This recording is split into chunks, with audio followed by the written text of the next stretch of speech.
November 4th, 2023. If it's 8 o'clock on Saturday morning, it must be time for This Week in Waukesha.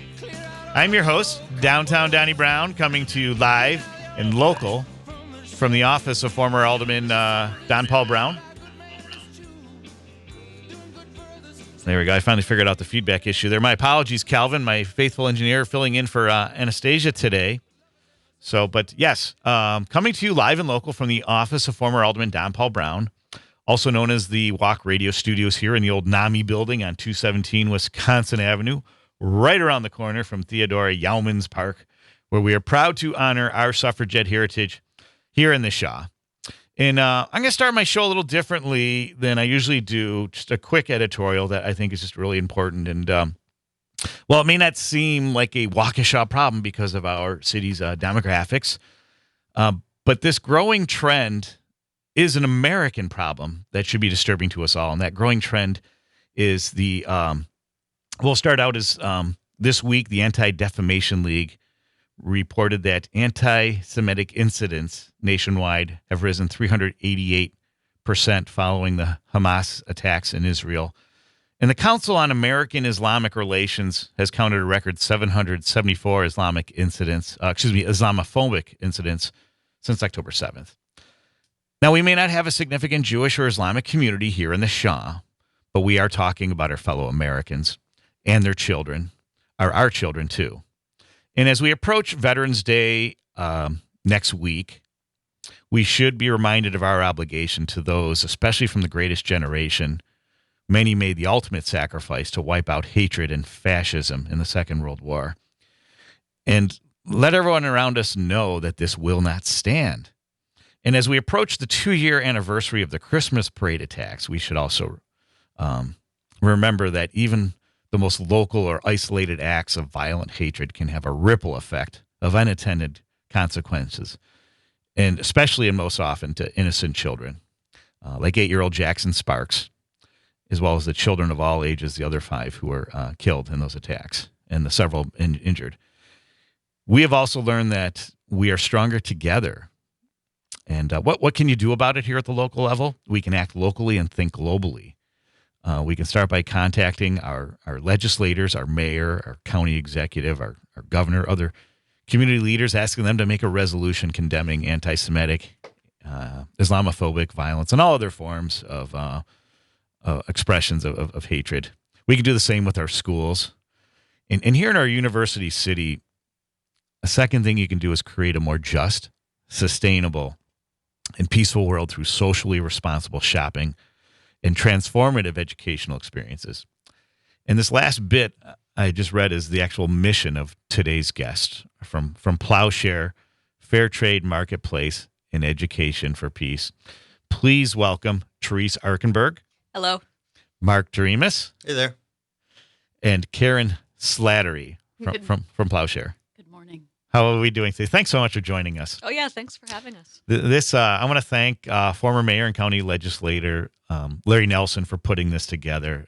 Still a wonderful ambassador for our city in his current capacities. And again, we're going to have Larry as a guest on the show sometime soon. But in the meantime, they're here primarily to promote their annual fundraiser next Saturday, November 11th, which features the launch of their new documentary that Mark had worked on called Our Water, Our Responsibility, which will air from 10 to 11 next Saturday morning. So I guess if we had started off, how would you like to? Do you want to talk about the documentary or talk about what you do for Plowshare? Oh, good question, right? We'll do both, but what do you want to unpack first? With Plowshare. Okay, let's Sounds start great. with Plowshare. So you'll often, I think a lot of people have seen us downtown. We've been there for about 33 years now. We're one of the first brick and mortar fair trade stores in Wisconsin, and we're Very also one of the last. It's a difficult retail environment, although Sure. We have a lot of supportive shoppers and volunteers who have really made it possible. Sure. And we have a lucky. Can you move the mic closer? I'm sorry. Sorry about there that. There we go. And we have a lucky position as an anchor store in the downtown business community, Yeah. which has helped a lot. Sure. I should probably explain a bit about what fair trade is for you and your Please, listeners. yes, because I have a good idea, but I'd love for everyone else to hear it from you. Sure thing. So the concept of fair trade is basically to put the producer of these often beautiful artisanal objects, delicious foods, and other products we sell at our store at the forefront to make sure that they earn a reasonable living wage and also that they work in safe conditions. And there's also increasingly an awareness of the environmental impact. So a lot of the food we sell at Plowshare is organic. Okay. A lot of the items are made in sustainable ways, or they're upcycled, which Sure. is like recycling but better. Yeah. Where you take something and turn it into a new, more artistic, unique object. So. That's really neat. I'm sorry to do this again. Just pull the mic a little closer to you. There you go. Okay. Sounds great. Remember, just like Paul and George and the Beatles when they're singing. True. She loves you. So, but no, this is fantastic, and I would imagine too for our other small business neighbors that those people that you draw in that intentionally look to buy fair trade are also going to visit some of the other stores and their fine offerings. That there is kind of a ripple effect, correct? I'm pretty sure, yeah. And we're also very lucky with our neighbors. We're right next to gelato and right across from chocolate. So there you go. That's fantastic. Yeah, because you mentioned food. I didn't realize that you offer food at Plowshare. Yes, we have a section on lots of different chocolates and teas, and women's bean soup mixes are one of our exciting ones. That sounds awesome. Especially with winter coming, I stock up. Sure. So it isn't just from other countries. It's also local artisans. Is that correct to say, or businesses, or that you carry products for? Not necessarily local to Waukesha, but we do source from a couple of different social enterprises within the U.S. Okay. Like Women's Bean Project, which I just mentioned, is based in Denver, Colorado. Okay. And they hire a lot of women who are working at sort of reestablishing themselves in jobs and getting work experience. That's fantastic. So, and then this time every year you do an annual fundraiser. Is that fair to say? It's always in November? Sometimes I believe it's been in October, but yes, every fall. In the fall here, yeah. Every fall. During the harvest. Yes. So, I love that. So, well, terrific. So, one of the big anchors of this fundraiser is this documentary that Mark had put together along with some help from others. With Karen. With Karen Slott. Yep. Sorry, Karen. Yeah. So tell us about that real quick, if you don't mind. Well, the original concept was let's do something about water, and we kind of took it from there. There are about 5 segments basically focusing on different water assets in the Waukesha area. Okay. Of course, the most obvious one is the river, and we talk Fox about River. some of the effects of human activity on the river's quality. Okay. Which are often, unfortunately, negative. Yeah. Sure. And then we take a little pass at the Springs era because everybody kind of resonates with that. Sure. And of course, John Schenkenecht was the guy on that one. He's literally written the book. The historian, yes. Yes, at the Historical Society. So everything I know about the Springs era is John talking. Love it. Talking to me or through his book to sure. everyone. Yeah. And then we took a look at a person named Sandy Peters, who is one of those folks who kind of grabbed the bull by the horns, as they say. And retired educator, correct? Yes. Right. And kind of jumped off a high cliff with no mattress on the ground, trying to put together this fundraiser, which turned out to be very successful. The River Walk. And finally, the water diversion from Lake Michigan. We talk a little bit about that as well. Big development. 100% water in every home and business in Waukesha now. Yep. As of October 25th, I believe. Yep, I believe that's correct. And it is a precedent-setting accomplishment because taking water out of the Great Lakes for counties like Waukesha is problematic and unprecedented for sure. Yes, unprecedented, and requires quite a bit of bureaucracy to accomplish 20 years worth of studies and all that. Yeah. So that's kind of where we went with it. Sure. It's really divided into 2 parts. One is the stories of these water resources, and then the second part is about what we can do as individuals to make sure that we have this resource going forward. I like that. There were some good kind of talking points or best practices, and although I do like to take a shower and a bath, and a long one at that, and so I know my wife will be pleased to hear that I have to make an effort to you're paying for it, conserve on that. Yeah. So Calvin, you indicated, was it 3 minutes before the upcoming messages of importance? I wanted to just cut in one little bit of local news, perhaps the biggest story of the week. A big congratulations to Coach Joe Bansky and the Waukesha North-South Fusion for winning the sectional championship in a 5-set nail-biter over Classic 8 co-champion Catholic Memorial last Saturday at Waukesha West. The Fusion advanced to the state tournament. They did lose on Thursday in 5 sets against Timberley in the quarterfinal, another nail-biter. Nonetheless, it was a triumphant season for the Fusion, who finished the regular season ranked in the top 10 in the state, winning the Classic 8 co-championship and beating co-champion CMH to win sectionals. That's quite a year, and we're very grateful to have Coach Bansky and his talented program of young men, and look for more great things from them moving forward. So, but returning here to Plowshare, with the holidays coming up, too, there's got to be some great gift ideas, correct? Oh, yeah. Our Christmas ornaments have just started coming in, so they're decorating the trees in the front of the store. That's neat. That's neat. So, hey, and then jumping back to the documentary and the fundraiser, how do people participate and how do they support Plowshare through this event next Saturday?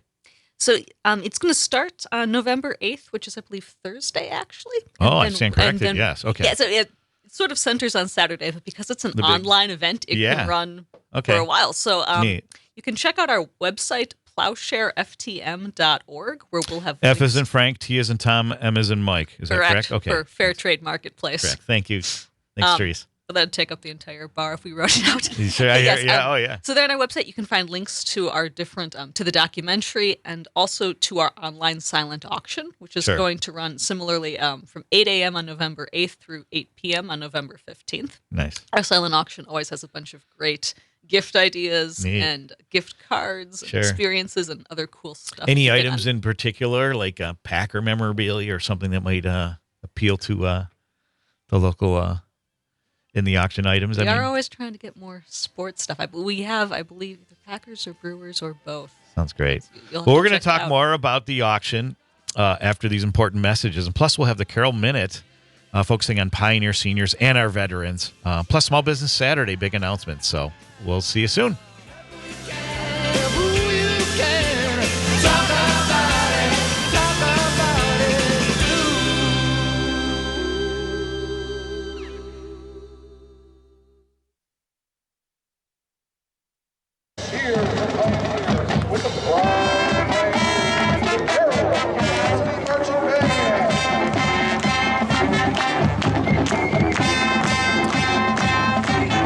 Hey, we're back this week. Waukesha. I'm your host, Don Browne, with special guests Karen Slattery, Mark Doremus, and Therese Arkenberg of Plowshare for Fair Trade Marketplace.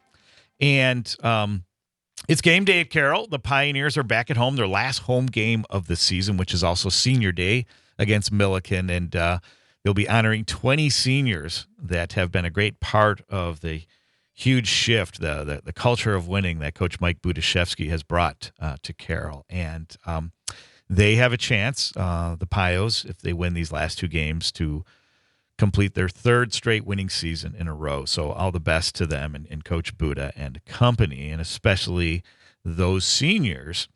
And we're now going to shift to, is Justin on the phone, Calvin? No, he hasn't called in yet, but we should be getting a call from Justin Roloff from the Waukesha County Veterans, and he will be talking about, there is a, how should we say it?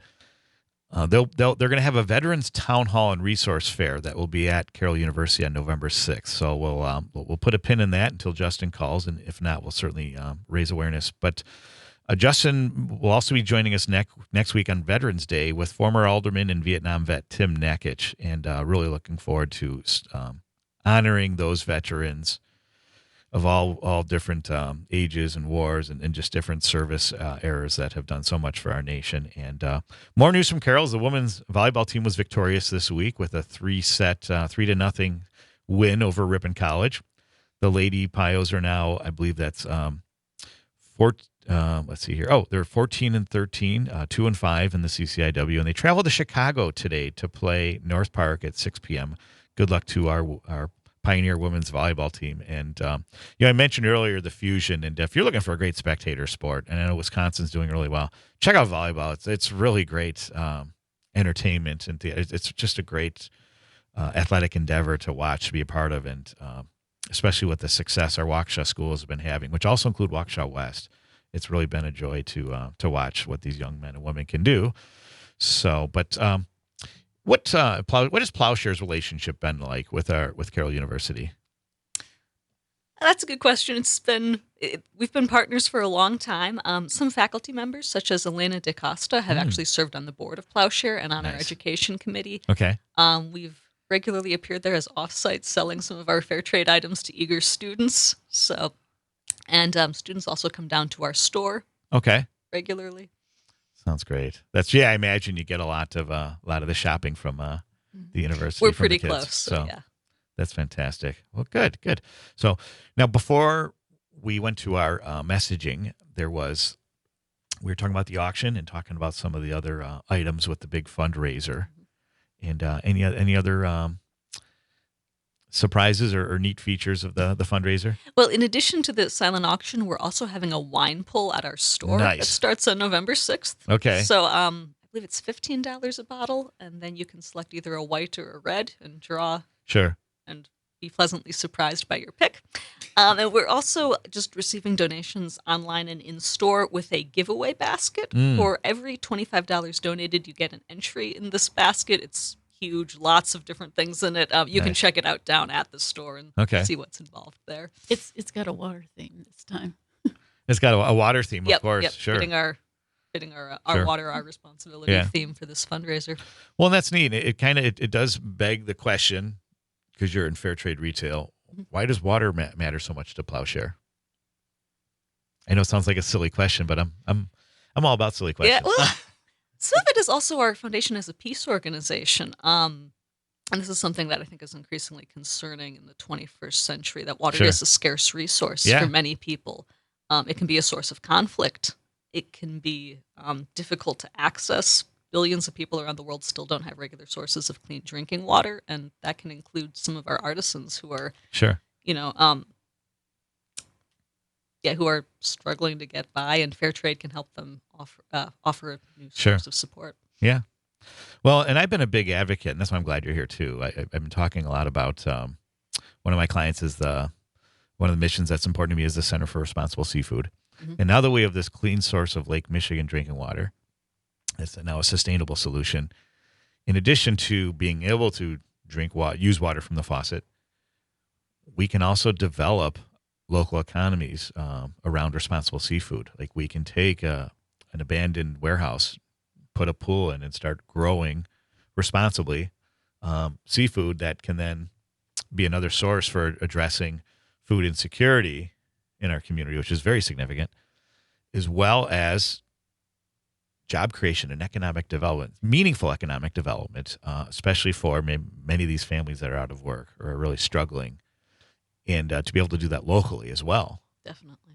So, I encourage future conversations with Plowshares on this off the air. So, but I am glad that you're raising attention to that, and that here in the Great Lakes, water has been very meaningful to us, but it seems like it's been more meaningful for building the empire, historically, than it was for all the things that water should be important to us for. I mean, granted, we use it for recreation and other things, but unfortunately, again, we have some environmental issues with the Great Lakes that we've been working on for a long time. As someone who grew up near Lake Erie, I can tell you a lot about what that has meant. So, but that's neat. And is it fair to say with some of the purveyors you represent that water's been essential to building their business or making their products? That's a fair question. I'm certain it is involved, and I'm thinking. For me, as a consumer, I'm used to turning on the tap, right? Right. And it comes out, and sure. My bill is historically been so trivial as not to even be in the household budget. Right. One of the things that I become aware of here, working on the project, is that is not the reality for most people in the world. Right. I mentioned Sandy Peters and her fundraiser. That was to bring water to Navajo families, for example. Right. Yep. There's no Our First Nations, yeah. there's no pipes or anything like that Sure. on much of the Navajo reservation. So Yeah. there's an outfit called Dig Deep that Okay. puts in a facility, basically a holding tank and piping and so on for household use of Sure. water for Yeah. the members of the community. So that's the one thing kind of that I walked away from is this is and there is some dialogue about this now nationally and internationally that we've kind of taken this for granted in the developed world. Right. And we have severely depleted a lot of those resources. Okay. Through agricultural use and commercial, industrial, and residential use, which is the case here, of course, in Waukesha. We had a vast resource in the deep aquifer here, and we drew it down to the point where it was no longer viable, and we had to look for an alternative. Wow. In Lake Michigan. So I really became a lot more sensitive to turning on the tap and what that means. Okay. I might mention a lot of folks are probably looking at their water bills. Right. Sure. And a major component of the increase that we're seeing is, of course, the project, paying for the project to get the water from Lake Michigan to Waukesha and then return it to the lake. We're required to put it all back. Over the next 4 years, your bill, your average bill, according to water utility, is going up like 50%. Wow. And that's a lot. It sure is, yeah. $150 a month for an ordinary sort of average family. That's So the point is that also provides an incentive for conservation. So after these important messages, more on Plowshare, Waukesha Water, and a quick memorial to an unofficial Waukesha historian who passed away in October, as well as new leadership at the Waukesha Food Pantry. Don't go away. This Week in Waukesha continues.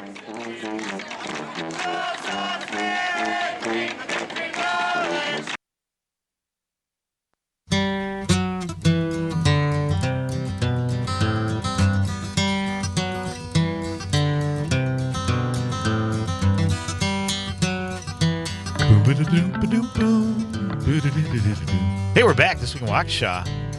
Calvin, you know the song? Oh, no, you already got it on YouTube, but don't answer that. But this week on November 1st, 1970, was the release of the Grateful Dead's American Beauty. And from this album is this song, Friend of the Devil.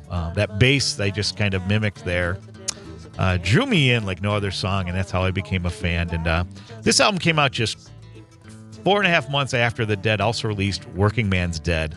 Both seminal albums from a great band, but only fair to pay tribute from Guitar Town. So big shout out to them. And Calvin, did you know that song when you saw it, or just from the YouTube thing? Let's hear from our youth here. I have heard it before, but only from playing it on other great shows on our station. So, but it's neat because this music's from so long ago, but yet it's still, I think, very strong and powerful, and a lot of young listeners still, much like we were talking about the Beatles here. So, but I want to also give a big WAEK welcome to the new executive director of the food pantry serving Waukesha County, Lindsay Johnson. The pantry has seen a 134% increase in the number of new households requesting their services and a 63% increase in the total number of households needing their services. So you can help. Go to WaukeshaFoodPantry.org. That's WaukeshaFoodPantry.org. And we are talking about Karen Treadwell, the outgoing executive director who retired this summer and was a guest on my show. And I just learned from Karen Slattery here from Plowshare that we haven't seen the last of Karen Treadwell. Tell us. She is now a member of our board of directors. We're very lucky to have her. That's fantastic. I'm looking forward to spending some good time with her. Great. And your board is, again, a great reflection on all the different, community leaders or community facets. That's fair to say? Oh, yeah. We've had a Carroll faculty on there. We've had Larry Nelson. Yes. Still serves there. Yeah, it's a great cross-section of the community, and just some of the volunteers who help Plowshare run. Sounds great. So, and then before we return to the Plowshare discussion with Therese Arkenberg, Mark Doremus, and Karen Slattery, I want to give a big shout out. A friend had sent me a text saying that this should be you someday. And it was a Facebook link, an ode to a Waukesha resident named Bill Condon, who passed away last October. So our hearts go out to his family and friends.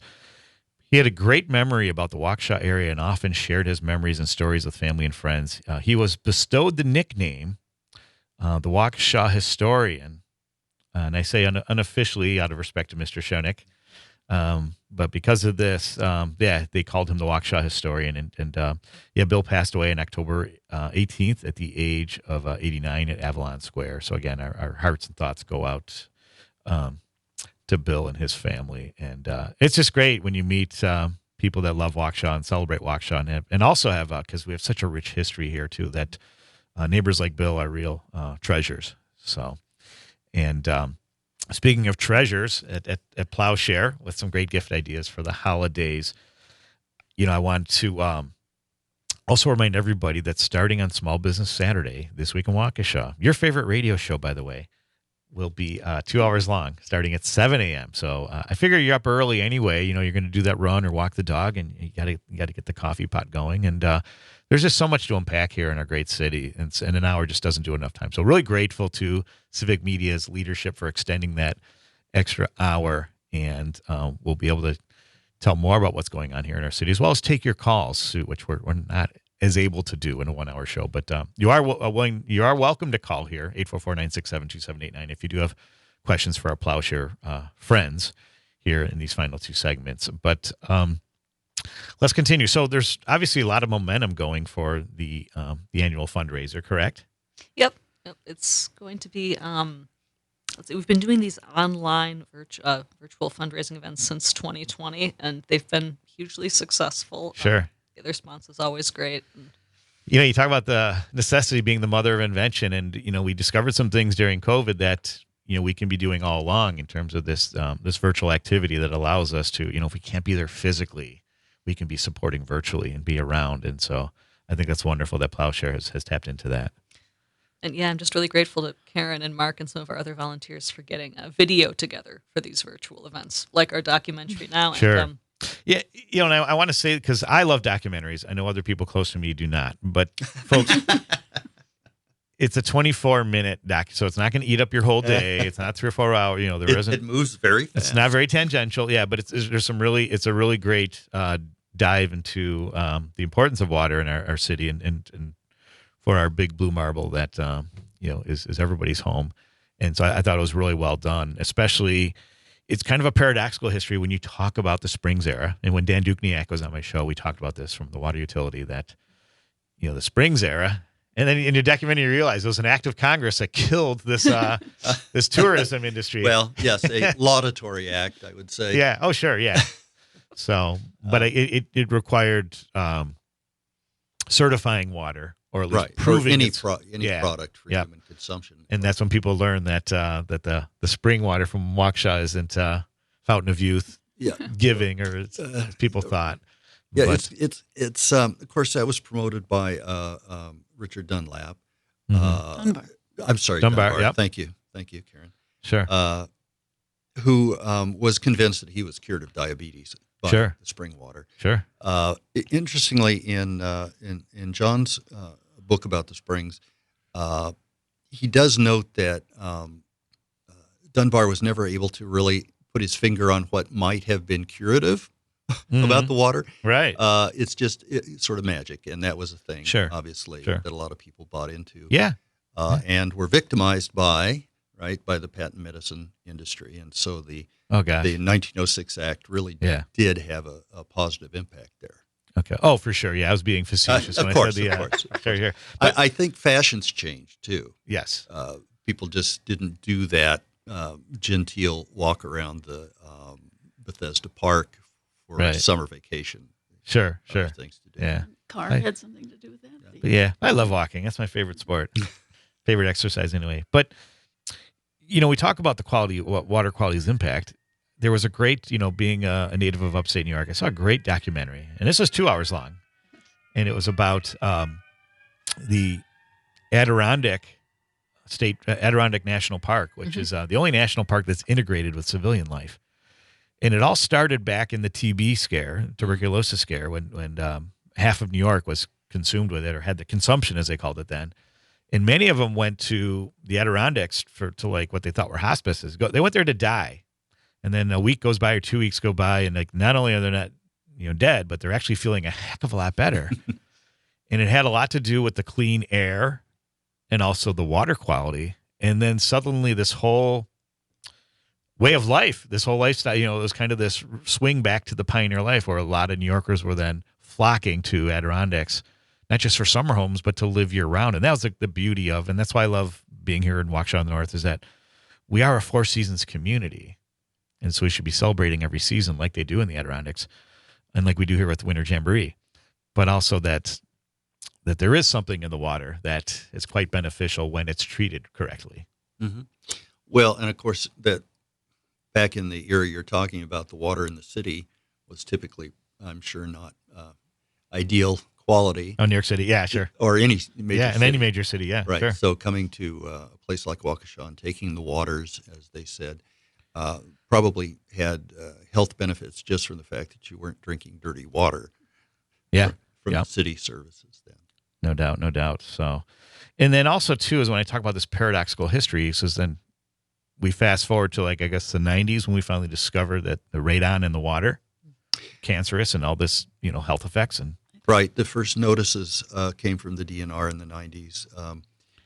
Ultimately, the EPA passed rules, and Waukesha had to accept a court decree in 2003 that we were going to have to address the radon problem, but we also had a supply problem. And that was recognized. Sure, sounds great. Hey, just a quick diversion. My good friend Earl Walker, who works over at Eric's Port, I just walked by and just waved hello. But Eric is a Vietnam vet, and so big again, thanking him for his service. And then just want to remind today we'll honor our veterans with Operation Honor, a salute to veterans presented by Waukesha Inyo Engine at the Schutze Recreation Center on 1120 Baxter Avenue. There will be a care package drive from 2 to 4 and a salute to veterans from 4:30 to 6 p.m. The keynote speaker is a gentleman named Timothy Lesage, Sergeant retired U.S. Marine Corps. And if you want to brush with greatness, you want to meet a real American hero, a rock star, come meet Tim Lesage. He was in the Marine Corps, active duty for over 22 years, and earned 2 Purple Heart medals and 3 Navy Commendation medals. And he's also been featured in several books and television programs. And then, of course, on Veterans Day next Saturday, we will have we'll honor our veterans at 10:45 at the Veterans Park on 710 West Avenue, just down the street from here on the corner of West and Wisconsin Avenue. So another great opportunity to pay tribute to our veterans here. But also around that same time, we'll have the Our Water, Our Responsibility documentary will be airing. And again, tell us how people can watch that.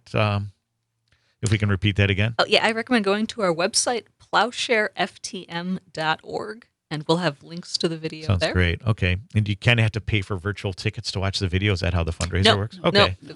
So that's free, but while you're watching, keep Plowshare in mind and how you can support this fantastic mission. So how many volunteers do you have? That's a good question. It varies because we have so many different ways. We have our education committee that puts things together. Karen serves on that. Okay. We have our shop committee that helps our shop manager to run the store. Love it. And then we have a lot of different volunteers who come in person and help at the store or at our the farmers markets, for instance, like the winter farmers market, which starts today at Martha Merrill's.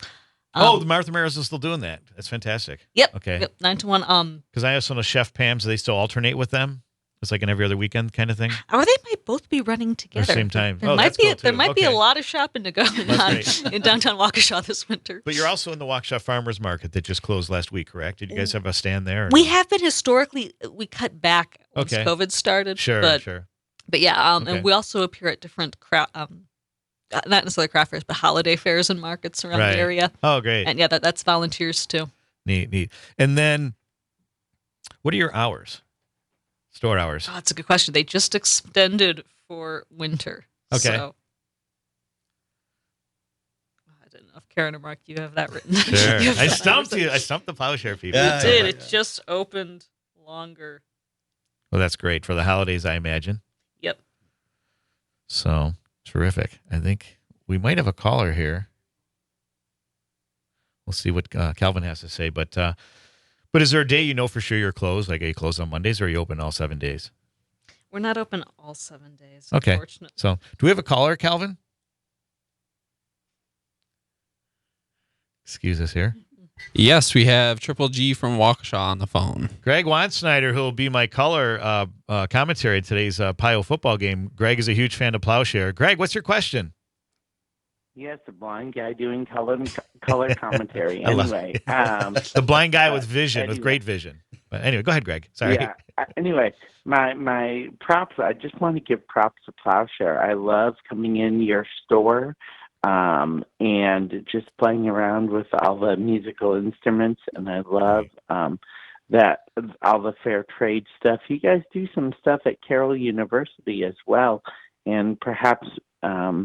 You talked about it already, but you do a fair trade booth at Carroll sometimes during the school year. So that's pretty cool. So I just wanted to just say I love Plowshare being in our community. I'm familiar with a lot of the people on our board. So thank you guys for being in this community, and I plan to watch this documentary. So thank you so much. And hopefully there's enough audio description on the documentary that I'll be able to follow it, Sure. Follow it along. Terrific. So. Oh, I think you will. That's great. I think you will. Greg Wansnyder, Triple G, we will see you later today for the Carroll's game against Milliken. And Greg, we'll be leaning on you a lot, Greg, because Johnny is up bow hunting, so he won't be joining us today. Johnny's up north, so wishing Johnny the best. But after these messages, some more great details about Plowshare, including some great, maybe some gift ideas for the holidays and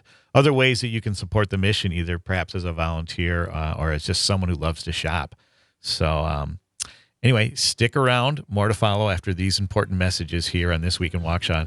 And don't forget, Chief Daniel Thompson is my guest on November 18th.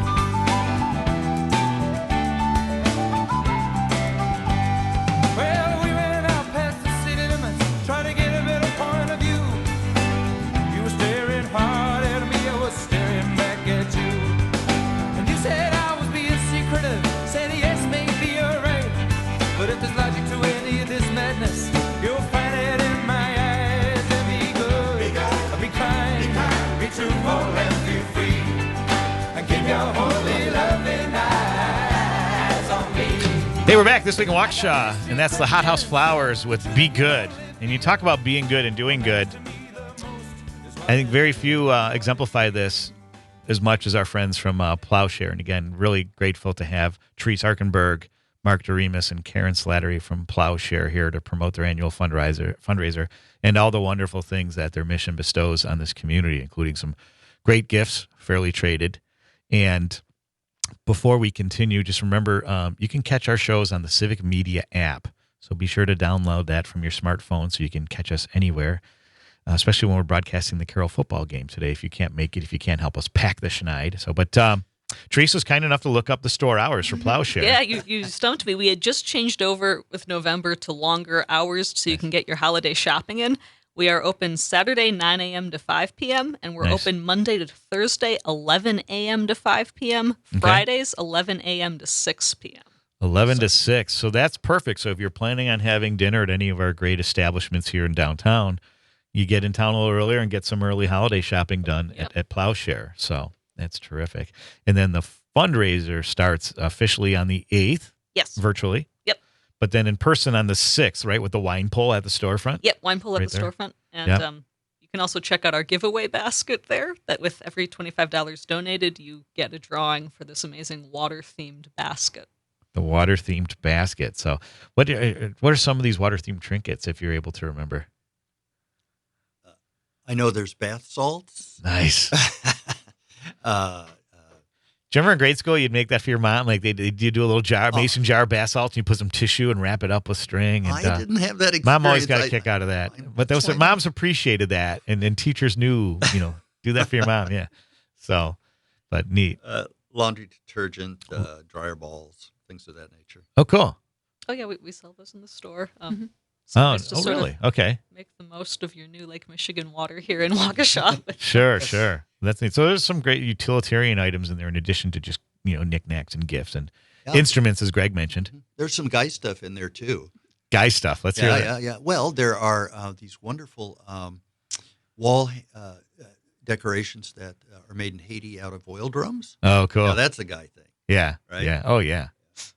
Although they don't look industrial necessarily. No, they're very pieces of art. Very artistic. Done and enameled. Sure. And there's a certain tribal aspect to it that it resonates a lot of men and women. Some of it, yeah. So, yeah. No, I like a lot of that stuff, a lot of that decorative, like the home decor items that Plowshare has. So I plan on getting some more. So that is neat. So who's in charge of all that, sourcing all the different products? Like, it's got to be more than one person, correct? Well, a lot of it is thanks to the genius of Sarah Allison, our store manager.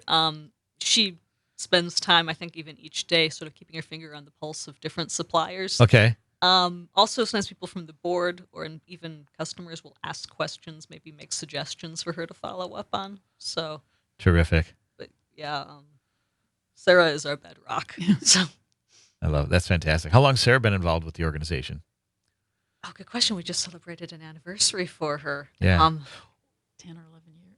Yeah. And speaking of celebrations, too, we have a volunteer of the year that you honored as well. He'll be honored as part of this. Did I get Mark Blackman? Did I get Mark the name Blackman, correct? Yep. Yes. So tell us real quick about Mark and how he'll be honored. Mark has served on our board. He's now retired from that, and also our education committees and our technology committees. Wow. He's a bit of a tech whiz, so he helps us with video. He's helped us when we do our live education presentations to set up everything from PowerPoints to video projectors. Neat. And yeah, he's a backbone of a lot of different Plowshare events. Yeah.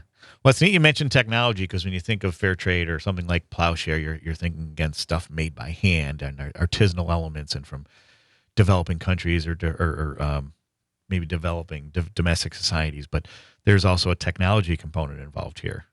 Yeah, especially for the education side of things in our presentations. Sure.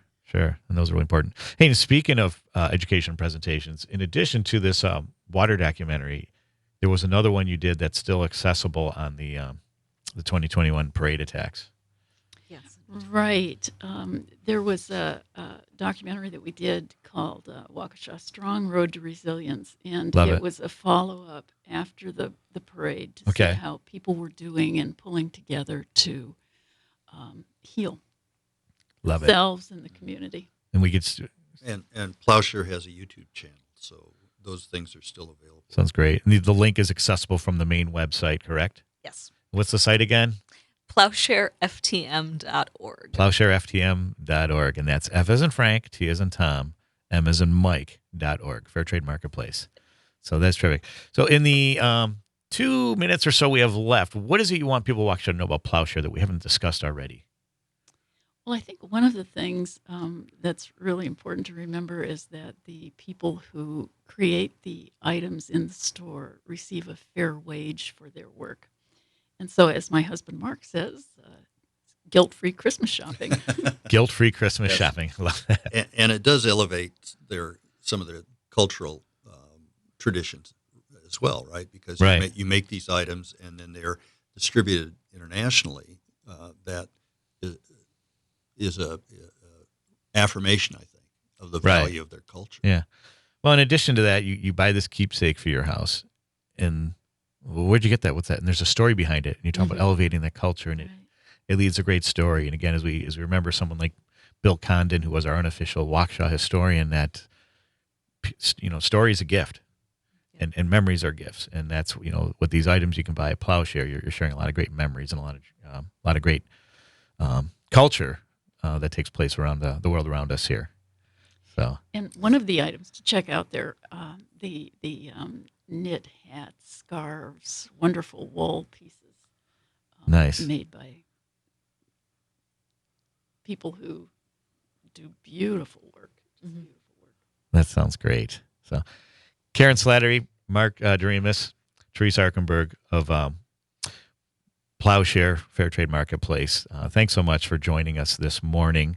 Be sure to participate in their annual fundraiser online, or else go to the store on the 6th, grab some wine, do the wine pull, and then on the 8th, the virtual aspect starts with the kind of the highlight, Our Water, Our Responsibility documentary that'll air from 10 to 11 on Saturday morning the 11th. So Jim Santel's next with Morning Cannolis, and next week we'll have Alderman Tim Nekich.